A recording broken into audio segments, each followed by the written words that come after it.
يا رب قربنا وباركنا لنعمل صالحا في يدي رسالة التغيير.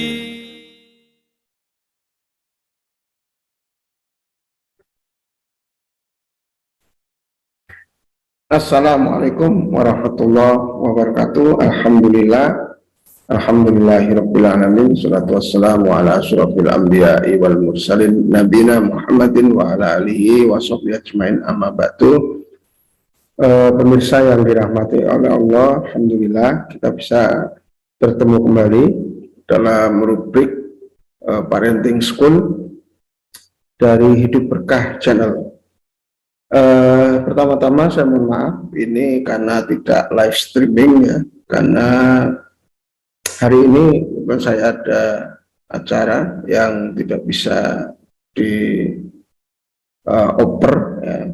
Jadi saya mohon izin untuk menyampaikan materi ini dalam bentuk rekaman ya, recording. Baik, sebagaimana diamanahkan pada saya, malam ini kita membahas tentang tips bagaimana mencegah anak-anak puber ini untuk berpacaran. Baik, seperti biasa saya sampaikan materi dengan menggunakan slide ya.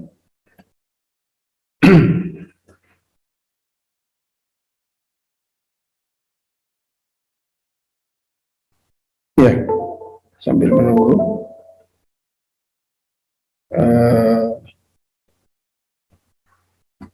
Tips mencegah anak-anak puber untuk pacaran. Ya. Baik. Sebelum kita membahas lebih jauh, ada satu hal yang harus kita pahami, bahwa sesungguhnya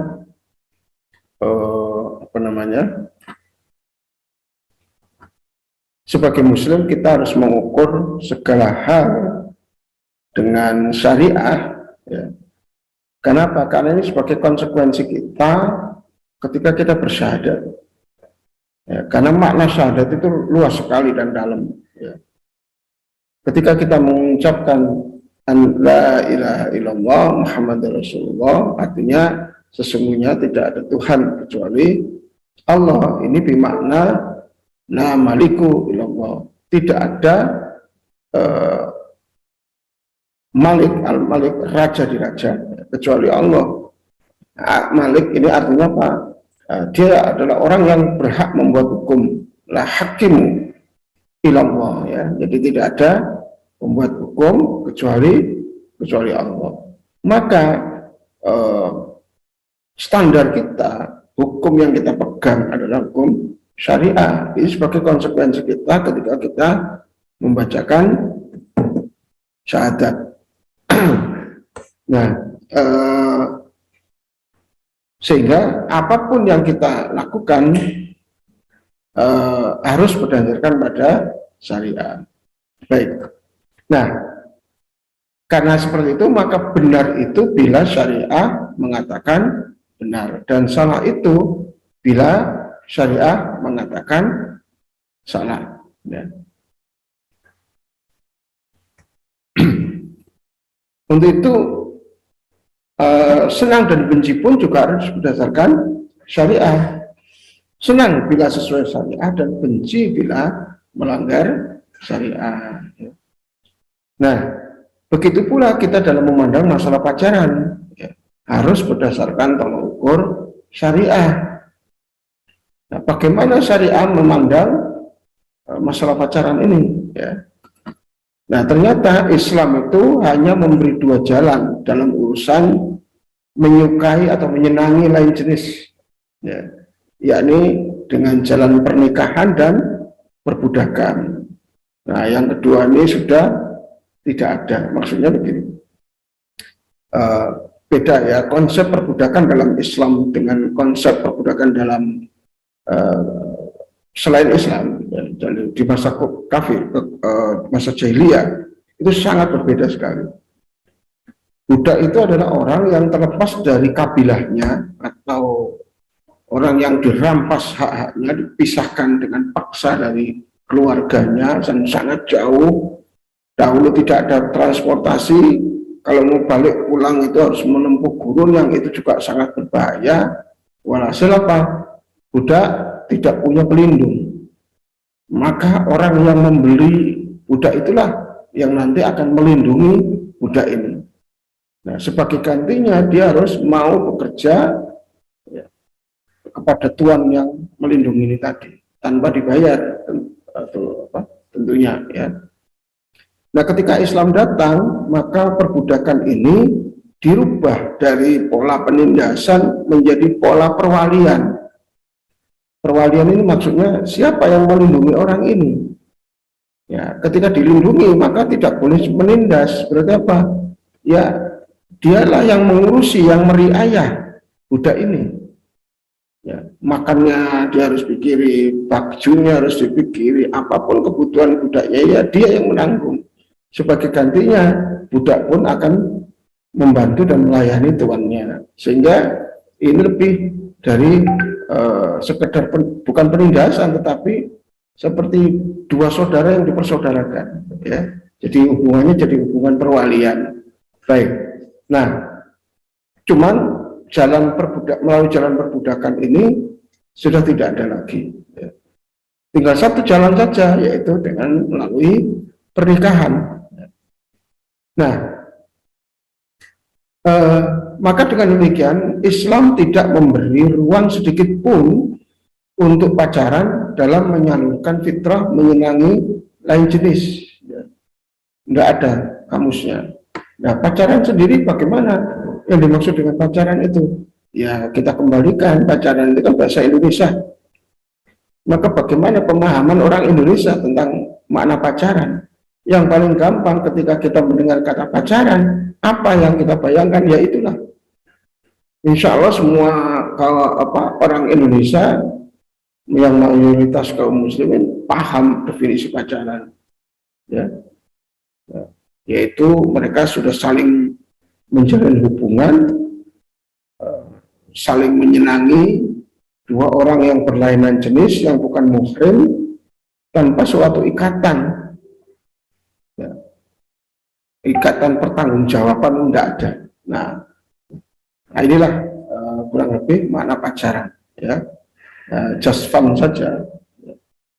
Nah, memang ada beberapa itu yang memang berakhir dengan pernikahan, tapi lebih banyak yang gagal, ya, yang nggak berakhir dengan pernikahan. Ya. Bahkan sekarang ini sebagai pintu berzina. Nah ini kan alhamdulillah indalik. Maka orang tua selayaknya, orang tua yang muslim tidak selayaknya orang tua itu membolehkan anak-anaknya melakukan kegiatan pacaran. Kenapa? Itu sangat berbahaya sekali. Berbahaya khususon untuk yang perempuan. Ya. Baik. Nah, ketika kita tahu bahwa pacaran itu suatu hal yang tidak baik, maka bagaimana agar mencegah hal ini tidak terjadi pada anak-anak kita? Ya. Ada dua hal yang harus kita bicarakan saat ini. Yang pertama adalah upaya untuk pencegahan. Yang pertama ini adalah upaya untuk pencegahan, dan yang kedua adalah upaya untuk penanggulangan. Ya. Jadi pencegahan ini sebelum terjadi. Penanggulangan itu sudah terlanjur, kita baru tahu ternyata sudah anak kita sudah melakukan, dan kita juga baru sadar bahwa itu tidak boleh. Nah ini berarti masuk di penanggulangan. Ya. Baik, kita masuk yang pertama dulu. Ya, ini yang pencegahan. Bagaimana upaya untuk mencegah agar anak-anak kita ini tidak sampai terjerumus ke kehidupan yang serba boleh, ya, sehingga membolehkan pacaran. Ya. Oke, kita lihat bagaimana pencegahan. Di dalam pencegahan itu ada dua hal juga yang harus kita perhatikan, ya, yaitu dua periode anak, dua periode pertama dari anak. Jadi Imam Ali karramallahu wajhahu, beliau membagi masa anak-anak itu dengan tujuh tahun. Jadi per 7 tahun. 7 tahun pertama 0 sampai 7, 7 tahun kedua 8 sampai berapa? 14, dan 7 tahun berikutnya 15 sampai 21. Nah, beliau menjelaskan di tiap 7 tahun pertama ini perlakuan kita terhadap anak itu juga harus berbeda, ya. Tidak bisa kita samakan. Ini insya Allah sudah pernah saya bahas di pertemuan yang lalu, ya, beberapa episode yang lalu. Tapi tidak apa-apa, saya ulang lagi. Jadi pada 7 periode pertama, Imam Ali menjelaskan perlakukan dia sebagaimana seorang raja, ya. Perlakukan dia, manjakan dia, tidak apa-apa. Turuti, buat dia senang. Tetapi dalam tanda petik manjakannya ini tidak keterlaluan, ya, tidak keterlaluan. Ada batas-batas itu yang kita menyenangkan mereka, ya, digembirakan anaknya itu. Supaya apa? Kita rebut hatinya, biar mereka nyaman dengan orang tuanya, mereka senang dengan bapak ibunya. Nah, kemudian periode kedua, yaitu periode umur 8 tahun hingga 14 tahun, Imam Ali berpesan, pada 7 tahun yang kedua, jadikan dia sebagaimana tawanan. Nah, bagaimana seorang tawanan? Ya harus kita batasi, dibanyaki peraturan, ya, dan kita harus tegas. Ya, tentu tegas ini bukan dengan marah-marah, ya, maksudnya enggak. Ada edukasi. Sebelum menentukan sebuah peraturan, harus ada edukasi, ya, harus ada edukasi sehingga anak-anak ini ketika menjalankan peraturan itu dengan kesadaran, bukan dengan keterpaksaan, ya. Nah, jadi ada dua periode anak. Yang pertama ini 0 sampai 7 tahun, perlakuan kita bagaimana, dan 8 tahun sampai 14 tahun seperti apa. Dan periode yang ketiga, yaitu 15 sampai 21 tahun, Imam Ali menjelaskan perlakukan dia sebagaimana kawan, ya. Artinya harus nggak boleh lagi dimarahi, dipukul, tidak boleh, ya. Kenapa? Fisik dia sudah mulai kuat, ya. Kemudian dia sudah, pikirannya juga sudah mulai berkembang sempurna. Mereka bisa kok diajak ngobrol, diajak ngomong dari hati ke hati, itu bisa, ya. Tapi kalau kita main fisik, wah ini berbahaya sekali, ya. Kalau dia lebih kuat, akhirnya jadi anak durhaka nanti, membalas orang tuanya. Maka ini tidak perlu kita lakukan. Baik, ya, yang pertama 7 tahun pertama dan 7 tahun kedua. Kita lihat bagaimana kita melakukan pencegahan. Jadi ini sejak dini, ya, nggak ujuk-ujuk, sebetulnya nggak ujuk-ujuk. Kalaupun sudah terlanjur gimana, sudah kadung ini baru tahu, nanti kita bicarakan yang berikutnya, yang periode terakhir. Nah, di 7 tahun pertama ini kita anak-anak kita sudah mulai kita treatment langsung, ya. Ya, dengan apa? Pertama, menanamkan akidah dengan kuat. Loh, bagaimana cara menanamkan akidah dengan kuat? Mudah sekali. Mudah sekali. Pada tahapan pertama ini, anak-anak sedang bagus-bagusnya dia menghimpun informasi. Jadi, ibarat otaknya itu awalnya masih kosong, ini mulai kita kasih informasi-informasi dasar. Ya, dari mana kita ini berasal. Ini anak mudah sekali untuk menangkap, ya. Mudah sekali. Dari mana kita? Dari Allah, dari Tuhan. Tuhan itu siapa? Kita jelaskan. Bagaimana Allah itu ada. Allah itu ada atau tidak? Tuhan itu ada atau tidak? Kita jelaskan. Alam raya ini buktinya. Mudah sekali, ya. Nah, kemudian Dengan metode apa? Dengan metode dongeng. Kalau anak-anak usia segini ini paling senang kalau didongengi, ya, didongengi sambil cerita-cerita. Dongeng menjelang tidur, ya itu saya sangat rekomendasikan. Silakan lihat di tayangan episode Parenting School yang pertama kalau nggak salah. Ya, saya sudah bahas ya, bagaimana menanam menjadikan anak itu mau sholat 5 waktu lima waktu tanpa harus dimarahi. Nah, itu ada. Silakan bisa dilihat di situ bagaimana trik-trik kita memakai teknik mendongeng, ya. Pakai teknik mendongeng agar maklumat yang kita kasihkan, informasi yang kita tanamkan ke anak itu masuk jauh ke dalam alam bawah sadarnya, ya. Ini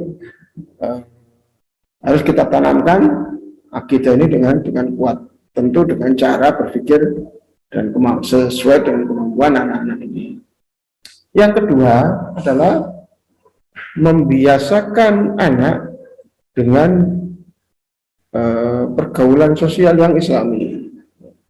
Jadi sejak kecil, selain kita fahamkan anak itu sesuai dengan kemampuan otaknya, juga kita biasakan. Nah, dua hal penting dalam pembentukan karakter yang juga sudah pernah saya singgung di pertemuan yang lalu-lalu. Silakan lihat di playlist, itu ada di playlist video playlist di rubrik Parenting School, silakan dipilih, dilihat. Ada dua hal yang paling berperan dalam membentuk karakter anak. Apa? Pahamkan dan biasakan, ya. Nah, ini kita ulang lagi. Jadi untuk membentuk karakter anak-anak itu tanamkan akidah dengan kuat. Maksudnya apa ini? Pahamkan dengan gaya anak-anak, dengan gaya mendongeng, dengan gaya bercerita, ya, sambil bercanda, itu masuk ke anak-anak, ya. Kemudian yang kedua, membiasakan anak-anak. Membiasakan gimana? Diajak aja dalam aktivitas taklim, bapaknya ikut taklim, ikut diajak. Ada acara apa keagamaan, ya, potong kurban, jadi kepanitiaan, diajak aja, tidak apa-apa, agar dia menyaksikan dan dia sudah terbiasa, ya. Ketika bapaknya ngisi pengajian juga diajak, tidak ada masalah.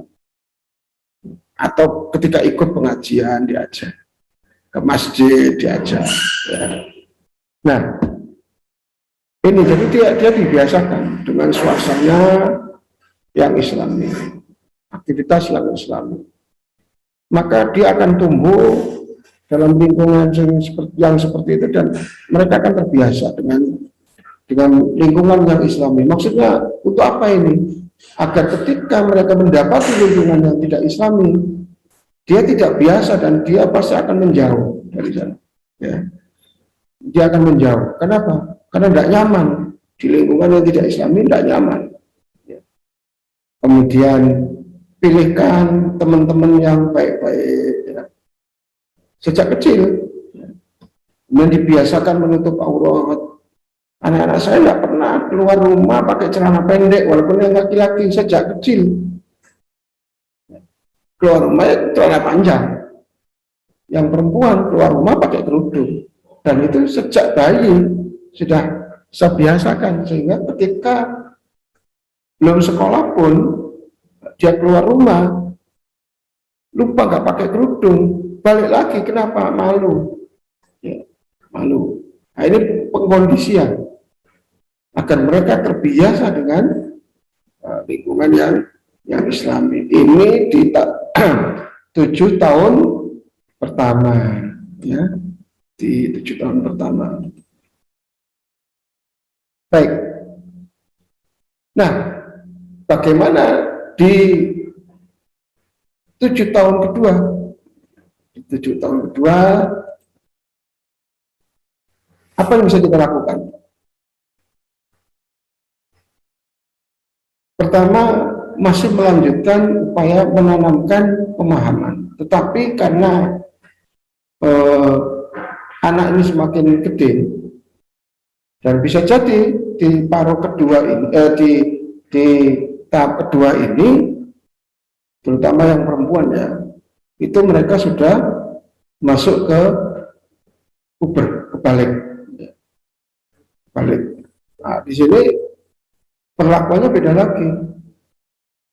Penanaman akidah harus lebih logis, tidak lagi hanya di dalam bentuk dongeng, tapi sudah diajak dalam satu diskusi yang ya walaupun tidak serius-serius banget, dengan santai, tapi aspek logika anak itu dibangkitkan. Coba kamu pikir, gitu kira-kira masuk akal enggak? Diajak berpikir begitu. Oh iya, enggak ya Pak, enggak. Kalau gini masuk akal enggak? Oh iya, ini masuk akal. Udah ambil, misalnya begitu ya. Dengan cara diskusi, anak-anak di 7 tahun kedua ini sudah tumbuh, dan ketika mereka puber, akalnya sudah sempurna sebetulnya ya. Kemampuan akalnya maksudnya sudah sempurna, walaupun mungkin pengalamannya masih terbatas ya. Kemudian yang kedua, tetap dengan membiasakan anak dalam pergaulan sosial yang islami, diperluas lagi. Misalnya apa? Memisahkan pertemanan berdasarkan jenis kelamin pada teman sebaya. Kalau bukan teman sebaya, nggak usah, nggak apa-apa. Kalau bukan teman sebaya, nggak apa-apa. Misalnya di kampung, seperti anak saya, kalau di rumah, di kampung halaman di rumah, itu anak saya yang perempuan, temannya masih kecil-kecil, di bawahnya. Berarti ini bukan teman sebaya. Jadi ada di bawah angkatannya, masih kecil-kecil, bolehlah kalau sama yang laki-laki itu ya. Nah, saya ketika sudah mulai masuk kelas satu SMP, itu ketika dia ada teman laki-laki yang sebaya, dia menghindar. Kenapa? Ya. Karena pemahamannya sudah utuh, sudah paham. Kemudian saya biasakan juga, sambil saya beritahu, saya biasakan berteman dengan yang sama-sama cewek, ya, sama-sama perempuan. Malulah kalau berteman sama laki-laki. Itu secara perlahan dia tertanam itu. Nah, begitu juga ya anak saya laki-laki. Laki-laki cowok masa kumpul sama cewek. Akhirnya dia paham. Oh, saya laki-laki nggak bisa kumpul dengan perempuan. Berapa? Malu. Jadi masuk ke yang berikutnya, membiasakan rasa malu bila berinteraksi dengan lain jenis yang usia sebaya, ya. Yang usia sebaya. Tapi nanti lama-lama dia sudah paham, semakin dewasa, walaupun tidak sebaya pun dia sudah mulai menghindar, ya. Mencari teman yang satu jenis kelamin. Nah, kemudian anak-anak itu juga kita beritahu bagaimana kriteria teman yang baik agar dia bisa memilah dan memilih siapa yang menjadi temannya dan siapa yang tidak bisa jadi teman. Alhamdulillah, mereka sudah saya kasih SOP-nya itu ya. Bagaimana mencari teman yang baik? Saya jelaskan, cari teman yang baik itu adalah teman yang bisa menambah keimananmu. Nah, itu teman yang baik. Teman yang mau diajak masuk surga, itu teman yang baik. Tapi kalau teman yang nggak bisa seperti itu, hindari. Insya Allah Allah ganti teman yang lain yang lebih baik.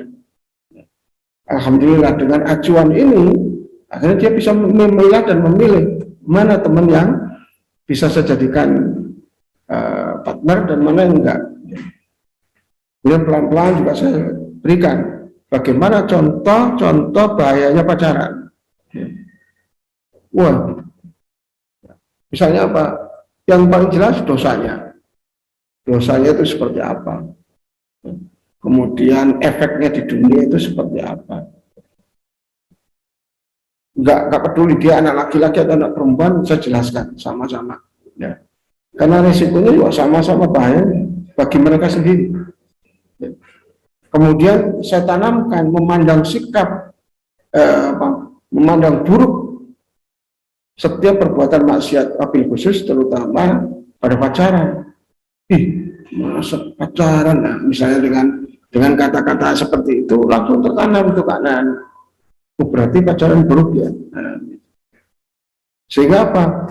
Malulah saya laki-laki yang bertanggung jawab pacaran. Jadi pengecut saya. Kalau bertanggung jawab itu gimana? Datang mau anaknya, datangi bapaknya. Itu gentleman. Saya tanamkan begitu kalau yang laki-laki. Kalau anak saya yang perempuan, perempuan terhormat untuk laki-laki terhormat. Kalau kamu ingin suamimu itu terhormat, kamu juga harus terhormat dulu. Nah, itu. Sehingga dia pun tidak sembarangan. Ya. Bahkan chatting-chatting dengan cowok aja, dia menghindar. Karena sudah tahu dan sudah merasa risih. Ya. Kemudian yang terakhir, tapi implisit saja, ini kalau sudah keterlaluan, ya. Tetapi alhamdulillah kalau saya tidak sampai, ya. Menyampaikan peraturan yang tegas bila terjadi pelanggaran, misalnya ketahuan pacaran, kasih sanksi yang tegas. Ya. Sanksinya apa? Silakan dipikirkan sendiri, Anda yang tahu kondisi masing-masing. Tetapi sanksi itu satu harus mendidik, menambah keimanan mereka, yang kedua menambah kedewasaan mereka, dan yang ketiga membuat jera. Jadi membuat jera ini yang terakhir ya, yang terakhir. Kalau menambah keimanan itu pasti nanti akan membuat jera. Akhirnya dia bertobat ya, dan tidak akan mengulangi lagi. Baik, jadi itu 7 tahun kedua, ya. 7 tahun kedua.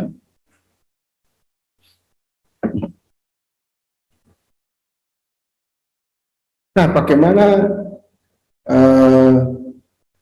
Jadi pencegahan itu 7 tahun pertama, 7 tahun kedua. Nah, bagaimana kalau dengan penanggulangan? Ini saya baru tahu, ternyata pacaran itu tidak boleh, dan anak saya sudah kadung pacaran. Bagaimana ini? Nah, ini tetap caranya harus persuasif, ya, harus persuasif. Karena begini filosofinya, orang berbuat maksiat itu karena satu, karena dia belum tahu. Ini yang mayoritas, kebanyakan dia belum tahu. Kalau itu dosa. Nah, kalaupun yang kedua dia tahu bahwa itu dosa, ini namanya orang fasik. Ya. Orang fasik. Kalau yang pertama dia dolim. Ya. Kenapa kok disebut dolim? Karena mendolimi dirinya sendiri. Ya. Dia tahu dan dia melakukan, tapi dia tetap merasa dosa. Ini fasik. Ya. Nah, yang kafir itu dia tahu dan malah bangga dan tidak merasa berdosa. Nah, ini udah bisa jatuh kufur, udah melawan syariah dengan bangga dan dengan terang-terangan. Dia tidak merasa berdosa. Nah, ini ya. Baik. Sekarang bagaimana kalau sudah terjadi ini? Bagaimana cara penanggulangannya? Oke. Biasanya ini terjadi pada 7 tahun yang ketiga. Anak-anak yang sudah usia 15 sampai 21 tahun. Waduh, orang tuanya juga nggak tahu. Tahu-taunya mereka udah pacaran. Nah, ini orang tuanya sendiri nggak ngerti soalnya. Maka kewajiban kita adalah kita sendiri dulu harus ngerti, ya. Ku anfusakum wa alikum nar. Ku anfusakum. Jadi urutannya anfusakum, Anda dulu. Supaya apa? Supaya kita bisa menyelamatkan keluarga kita. Wah, apa? Ku anfusakum wa alikum nar, dan ahlikum. Setelah itu baru keluarga kalian, ya. Baik. Bila sudah terjadi bagaimana? Satu, tidak perlu panik, tidak perlu marah-marah langsung jebret. Ya, kita harus marah memang, tapi tahan dulu. Ya. Kepala tetap harus dingin, tidak perlu panik, yang enak, karena mereka, ingat, mereka ini orang yang harus kita perlakukan sebagai kawan. Ya. Diajak ngobrol, diajak ngomong enak-enakan, ya, itu bisa tersentuh. Kita sentuh hatinya, kita sentuh akalnya, itu bisa, ya. Nah, ajaklah dialog, ajaklah itu dialog mengenai hukum syariat tentang pacaran. Tetapi lebih dulu dengan memahamkan dulu bahwa syariat ini sebetulnya adalah untuk kepentingan kita sendiri, bukan untuk kepentingan Allah. Allah nggak butuh dengan manusia. Kalau Allah melarang itu berarti Allah sayang. Kalau Allah melarang itu berarti Allah itu sayang. Kenapa? Karena itu berbahaya bagi diri kita sendiri. Ya. Nah, jadi diajak ngobrol lah, diajak ngopi gitu ya, diajak ngopi kemana, terus di sela-sela ngopi itu disisipi, baru ditanya, nah, gitu ya. Jadi nggak perlu langsung kamu pacaran ya, waduh. Wassalam, nanti anak akan berbohong. Kalau dia takut, dia akan berbohong. Kalau dia tidak takut, dia akan melawan, baik terang-terangan maupun sembunyi-sembunyi. Nah, ini tidak bagus, ya, tidak bagus. Ya. Oke. Nah, bila tidak mampu menyampaikan, nah kadang orang tua ada yang nggak mampu menyampaikan ini, atau ada halangan, misalnya kalau saya sampaikan begini, anak ini jadi kontraproduktif misalnya. Ya, kalau kata orang Jawa itu napuk nyeri tangan, ya, mukul tapi pinjam tangan orang. Artinya bukan dipukul. Maka kalau kita mau menyampaikan sesuatu, kalau kita tidak mampu, maka kita minta tolong saudara kita yang lain untuk menyampaikan. Ya. Kenapa? Karena orang itu kadang-kadang ada orang-orang tertentu itu yang lebih didengar dalam ilmu komunikasi yang saya pahami. Jadi orang itu kalau dia posisinya di bawah seseorang, maka perkataan orang yang dianggap di atasnya itu lebih banyak didengar. Siapa? Misalnya gurunya, pimpinannya, kakaknya, atau siapapun lah yang dianggap lebih superior, nah itu bisa didengar. Yang kedua, kalau yang dihadapi, yang diajak bicara ini selevel, itu 50-50, kadang diterima, kadang ditolak. Ya. Dan bila yang dihadapinya ini adalah orang yang di bawahnya, maksudnya dia lebih superior, maka yang di bawahnya ini, yang inferior ini, kalau ngomong ke dia, banyak kan nggak didengar. Maunya apa? Maunya dia yang harus didengar. Nah, ini ya, karakter orang. Nah, artinya begini, bila orang tua tidak mampu ngomong, ya cari orang yang dianggap oleh anak kita itu memang superior, lebih hebat. Yang kalau dia ngomong dia ngikut. Nah, bisa kita minta bantuan orang tersebut, ya. Kita bisa minta bantuan orang tersebut. Ya. Kemudian atau diajak dan diarahkan untuk aktif dalam komunitas remaja hijrah. Oh, ini banyak. Ya. Insya Allah ini di Berkah Hidup Channel, kalau ada yang mengalami kesulitan seperti ini untuk anak-anaknya, bisa menghubungi bisa konsultasi di grup, ya, di grup WA yang linknya ada di bawah video ini. Tinggal klik masuk grup, kemudian sampaikan. Insya Allah nanti pengurus Hidup Berkah Channel akan